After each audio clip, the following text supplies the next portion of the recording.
Tyler owns a home in Oldham County, Brad Lawler, at Home Team Inspection Service. He says home's about 8 years old, and he sent an email saying there's black fungus forming on the ceiling near the heating and cooling vents.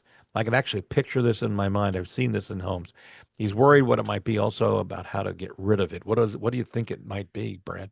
Well, it could be just dirt. No. Let's start there for just a minute. So a lot of times, people don't replace filters in their HVAC system as often as they should, and you start seeing black that will start appearing around those vents.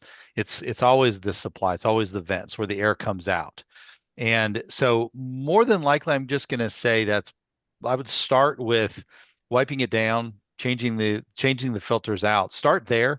8-year-old house, I would make sure that the HVAC system is under a contract with somebody. You want to maintain that a couple times a year. Make sure it's operating correctly. Now, going back to that question that we asked at the very beginning, that Core brought up is if the house has high levels of humidity in it, could it be a fungal growth? It's possible, but I don't see fungal growths around those um, supply lines nearly as often as I see them where water infiltration has come into the house. I have seen them there. We have found them there, but it's almost always caused by excess levels of humidity in the room. So if you're seeing it throughout the house or you're seeing it all on the first floor of the house, I would check the filters first. If it's in a wet room like a bathroom that maybe you don't turn your exhaust fan on, and you could be having a fungal growth around those vents. But start with the maintenance, and then we'll start tracking into environmental causes. Yeah, exhaust fan or open a window. And Right. while we're on black potential mold or fungus, Mhm. I'm going to bring something up that I've seen when I go into homes, and folks who are listening right now may go, "Oh my gosh, that we got that problem." You look at the carpet, and on the edges of the carpet, there are black marks, kind of like I don't know how to describe it, but it Yeah. looks like something's growing or Yep. something's along the edges, not on the carpet itself, but along the edges. What's going on there, Brad?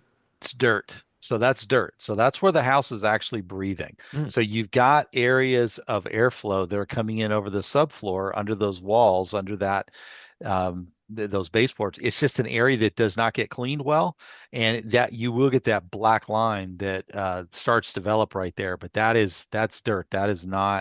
That's rarely a fungal growth. That's just dirt because the house, has air moving in and out through those walls. Typically, you see those in walls that are not insulated. So Mm. pre-early 90s homes, that's where you're going to see it more likely.